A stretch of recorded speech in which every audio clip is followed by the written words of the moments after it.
Hi, വളരെ പെട്ടെന്നും നല്ല tasty ആയിട്ടും തയ്യാറാക്കി എടുക്കാൻ പറ്റുന്ന ഒരു പക്കാവടയുടെ റെസിപ്പി ആയിട്ടാണ് ഇന്ന് വന്നിരിക്കുന്നത്. ചാനൽ ആദ്യമായി കാണുന്നവരാണെങ്കിൽ സബ്സ്ക്രൈബ് ചെയ്യാനും റൈറ്റ് സൈഡിൽ കാണുന്ന ബെൽ ബട്ടൺ ഒന്ന് പ്രസ് ചെയ്തതിന് ശേഷം ഓൾ എന്നുള്ള ഓപ്ഷൻ കൊടുക്കാനും മറക്കണ്ട കേട്ടോ. അപ്പോൾ നമുക്കിത് ഇതിന് വേണ്ടിയിട്ടൊരു ബൗൾ എടുത്തിട്ടുണ്ട്. അതിലേക്ക് 1 കപ്പ് അളവിൽ നമുക്ക് കടലമാവ് ചേർത്ത് കൊടുക്കാം. അതേ കപ്പിൽ തന്നെ നമ്മൾ 1 കപ്പ് അളവിൽ വറുത്ത അരിപ്പൊടി കൂടെ ചേർത്ത് കൊടുക്കുന്നുണ്ട്. കടലമാവിൻ്റെ അതേ ക്വാണ്ടിറ്റിയിൽ തന്നെ വേണം നമ്മൾ അരിപ്പൊടിയും ചേർത്ത് കൊടുക്കാൻ വേണ്ടിയിട്ട്.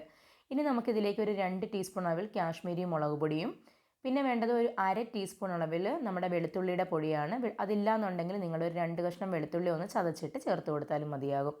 ഇനി ഒരു 1/2 ടീസ്പൂൺ അളവിൽ വലിയ ജീരകത്തിൻ്റെ പൊടിയും ഒരു 1/4 ടീസ്പൂൺ അളവിൽ കായപ്പൊടി കൂടെ ചേർത്ത് കൊടുക്കാം. ആവശ്യത്തിനുള്ള ഉപ്പും ചേർത്ത് നല്ലതുപോലെ ഒന്ന് മിക്സ് ചെയ്തിട്ടെടുക്കാം.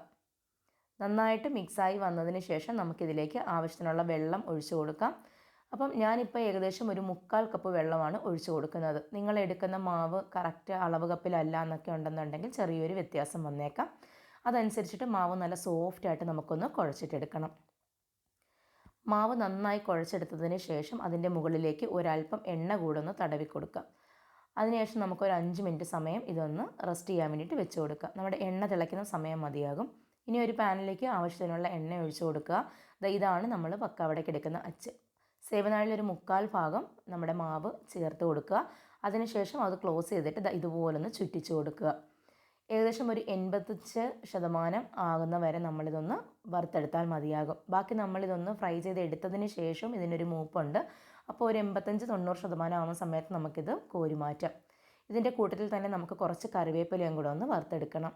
അപ്പോൾ ഏകദേശം ഒരു 4 ബാച്ചായിട്ടാണ് ഞാനിത് വറുത്തെടുത്തിരിക്കുന്നത്. ഇത്രയുണ്ട് നമ്മളുടെ ആ ഒരു ക്വാണ്ടിറ്റിയിൽ എടുക്കുമ്പോഴത്തേക്കിനും. വെളുത്തുള്ളിയുടെയും അതുപോലെ തന്നെ ആ കറിവേപ്പിലയുടെയും കൂടെയൊക്കെ നല്ലൊരു ടേസ്റ്റ് നമ്മുടെ ഈ പക്കാവടയ്ക്ക് കിട്ടുന്നുണ്ട്. അപ്പോൾ എല്ലാവരും തീർച്ചയായും ട്രൈ ചെയ്ത് നോക്കുക. നിങ്ങൾക്ക് ഈ വീഡിയോ ഇഷ്ടമായെങ്കിൽ ലൈക്ക് ചെയ്യാനും ഷെയർ ചെയ്യാനും മറന്നു പോകരുത്. അതുപോലെ തന്നെ നിങ്ങളുടെ അഭിപ്രായങ്ങളും നിർദ്ദേശങ്ങളും നമുക്ക് കമൻറ്റായി പറയാനും മറക്കരുത്.